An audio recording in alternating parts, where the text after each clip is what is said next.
Well, hello there, and welcome to day 110 of A Film a Day with me, Jordan Woodley. And now that I am back to normality, or a bit of it, I am back on my road to the Oscars list as a new release has been available to me with the much discussed, much lauded Emerald Fennell film, Promising Young Woman. I was very cautious about talking about this. It's one of the few occasions when, even with some of the subject matter that I've covered on this series, this is one of the few occasions where I've had to discuss before watching the film and between watching the film and doing this video whether I should change my approach to talking about this. Because, frankly, I mean, I feel that all cinema should be discussed, objectively from a critical standpoint. That no film is immune to critical analysis from any individual or any process of analysis. However, when covering a film like this, it almost feels I'm very wary of my own gender and the conversations around this film, because I do think this is, to start off, I do think this is a very powerful film. I think it brings to the forefront themes and ideas of a rape culture. Okay, sorry, side note. I'm aware, again, something else that I brought up, I think, once before, that this subject matter is quite intense, and I'm going to do something, like I say, once before have I felt cautious to do this, but I'm going to bring in the fact that I will talk about trigger warnings, and that this film and my discussion will be discussing quite heavily rape, sexual assault, and the topics around those central themes, I suppose, and the culture that is around those. So that's something else to be wary of. But as you can imagine, I'm very cautious because I think it's a powerful film. The rape revenge subgenre has existed for 40 years, at least actually 50 technically, I suppose, and yet it still feels like a film like this has never really been brought, has never existed in this way, and has never been brought to the mainstream cinema quite like this. So, just to sort of cover the bases, I suppose, the film stars Carey Mulligan, who plays Cassie, a woman who is currently on a quest for justice against a crime that was committed that destroyed not only her life but the life of her friend. And again, I don't want to go too much into the plot because I do think certain details of this require unpacking as you go through the film, but needless to say, something terrible happened in her past, and as a consequence she has become this almost like wraith that doesn't get to live her own life because of the sins of the past and the crimes other people committed, but uses her her intelligence, and uses her knowledge and cunning to for twofold reasons, I suppose. One, that she uses it to entrap men who would exploit women who are vulnerable, say, as trailers and clips have shown, say a woman who's gotten too drunk and is being exploited by a man who takes that girl home and takes advantage of her in a state of an inability to resist or fight back against someone who would take advantage of someone who's in a very severely drunk state. So there's that, and what she does in that circumstance is pretend to be drunk and allow these men to take her home, and then when they are about to take advantage of her, thinking that she's either unconscious or so paralytic that she won't be able to stop them, she then, of course, shows that she is perfectly sober and cognizant, and uses that as a tool to reprimand them and show that their horrifying actions. And then, of course, you have the other side of it, which is her seeking justice for the crime that was committed in her life, and again finding the people directly involved with that rape, and the people who covered it up, and the people who defended it, and the people who should have been there to help and get, essentially, very much in a Kill Bill manner, tick them one by one off a list. So as you can imagine, it's very hard to, because there are several things going on here. One, I genuinely don't want to spoil the plot. I genuinely think this is a really tight, well-told thriller that maintains the message it's trying to say, whilst at the same time it's still an engaging narrative. A few weeks ago, when I talked about I Care a Lot,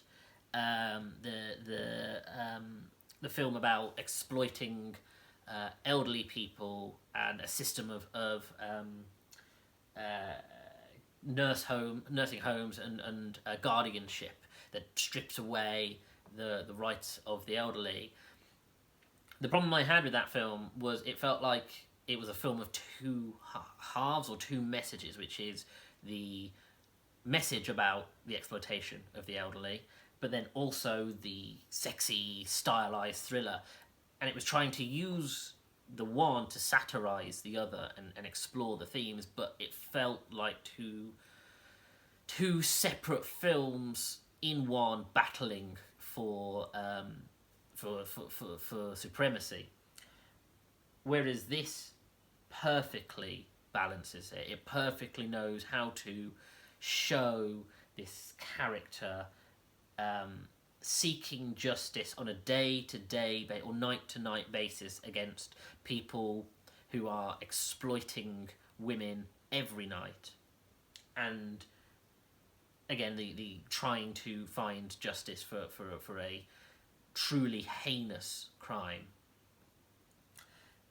And Carey Mulligan just nails it out the park. You know, she plays someone who is such a complex and layered character. You know, someone who is both truly broken and, you know, devastated and like I say, a shadow, a wraith of a person who once was, who simply lives to do the duty that she thinks that is the only thing left for her to do, whilst at the same time, you know, having such strength and will to be able to carry it out and be able to switch from vulnerability to authority. And I think that is such a powerful layered performance. And then on top of that, the idea that there's a subplot about the idea that maybe there's a chance for her to reclaim her life and start to grow and get past the events of the the heinous history and start to move forward and start to live a life again. And so you see these multiple layers of this character, and again, Carey Mulligan just so carries this film.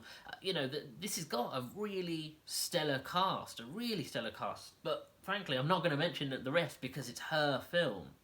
It's her film, and she is this central point that everyone else works around. And truly, yes, this is a best actress level performance. And again, I can't, as I said, Emerald Fennell this is her writing, directing feature debut.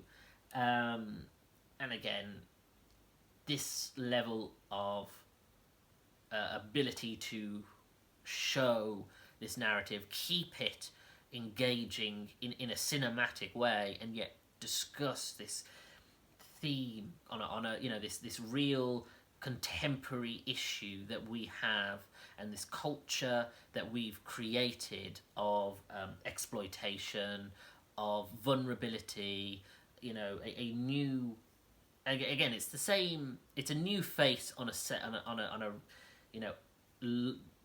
humanity spanning issue about the exploitation of women and sexual power and victimhood, and the ideas of how that looks. And this is just a modern version of it. I mean, like I say, the rape revenge genre has been running for 50 years, if not, I mean, as far as I know, 50 years. The 70s is really when it started. And of course I was thinking about that subgenre whilst watching this, and thinking about the fact that and again why this version stands out, and there is something about the rape revenge genre which is difficult to discuss, because it comes from that gritty, quite harsh side of cinema of the 70s, the exploitation cinema.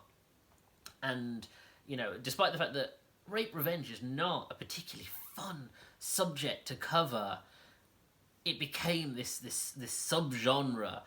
I mean, I've seen I Spit on Your Grave. It is not a fun film. It is not a film I recommend for anyone. It is in my 7 films that I have seen, I think are important to some degree, but I will never choose to watch again. Never. And I think there was intent behind that, and some version of our allyship behind that. But it was written by and directed by men, and there's something almost exploitative about that subgenre. It was trying to do something empowering, and yet came across as exploitative. Frankly, this takes more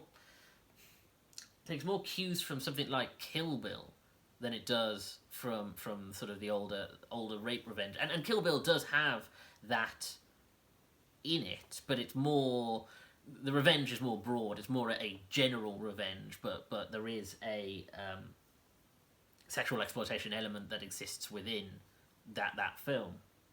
And again, it's a Tarantino film, so it's being told and presented by a man, whereas this is really a powerful feminist, led and at the forefront, powerful feminist narrative that I think people will praise for a long time. Now, saying that, the film is not perfect on a technical, and this is the thing that I was also very wary of, which is the themes are really important. The story is really well told. Do I then pick at the things that don't work for me? Because there are things, subplots, certain beats, interactions with certain characters or switching characters that don't quite work. And they're very minor. And that's another, to even pull them up feels like, these are the whole is better than the sum of its parts. There are just things where you go, well, this doesn't quite work. But frankly, it's such a solid narrative overall that the little things are petty, and again makes me feel like a pretty crap person for even bringing it up. But yeah, I do think this is important. I do think that this will be a leading film that I mean, this, I talk about it like it's done something that has never been done before. There are, you know, female directors and writers who have discussed these kinds of narratives before. This isn't like it's done something brand new, but it's never achieved this level of infamy in cinema. Never got to this height where everyone is discussing Promising Young Woman. This is something that in film circles people will discuss for years, and I think it will charter films going forwards that discuss these themes and ideas and this style of storytelling for years. And so for that, I think it's just, you know, it is a very powerful film. And again, even on its own merits, just as filmmaking, it is shot beautifully. It really creates this, you know, considering how dark the themes and ideas are, it's shot so bright and with such colour to it. And again, the score is great. It has such a interesting earworm score, which of course, you know, it does things like variations on pop music using like a strings alternative version of say something like Toxic, the Britney Spears song. But still, the music placement is really well done. It looks phenomenal, and it's led by such a powerful performance that this film is it's up there, and I can see why in awards discussion it's a heavy contender. Speaking of, so BAFTAs, it won for best director? Yeah, best original screenplay. Best original screenplay and best British film. Screenplay, absolutely. Now, I was initially quite frustrated when it said best British film because this is set in America. I had heard an interview with Emerald Fennell, but for some reason in my mind, at the end of this film, and I was looking up to confirm which awards it had won, I had it in my head that Emerald Fennell was American, and I thought, that is not cool. You know, the whole point of a best British film was supposed to be to highlight the best, you know, the best of British filmmaking and you know the revitalisation of cinema in Britain, and to having a British actor or actress in a film is not enough to give it for it to be considered. However, Emerald Fennell is British. I was completely wrong.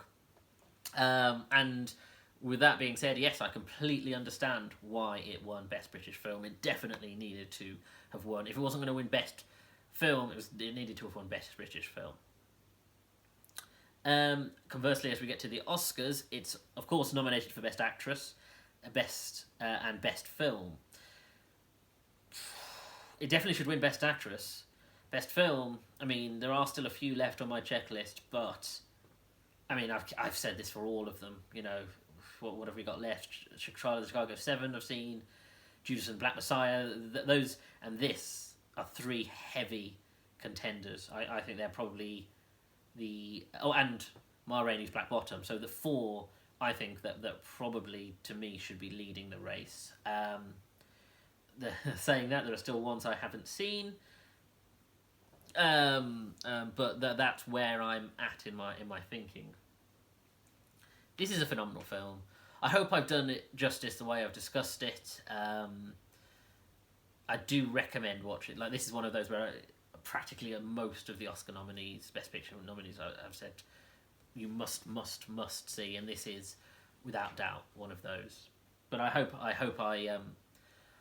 I've done well in discussing this, because it's a difficult one to talk about, you know, and I definitely think this kind of conversation should be being had again and again and again. So, anyway, thank you for joining me. If you like this video, please hit the like button, subscribe to the channel, and hit that little bell to get notifications when new videos are being released. If you could share the videos as well. Of course, I'm trying to expand and get my my content out there. If you also follow me on Twitter at Jordan_Woodley, where I am, of course, always tweeting new trailers and film discussion videos and funny videos. They have released the first 7 minutes of Mortal Kombat today, so I was rather excited about that. So you can, of course, find links on my Twitter to that video. But yes, thank you for joining me. Take care.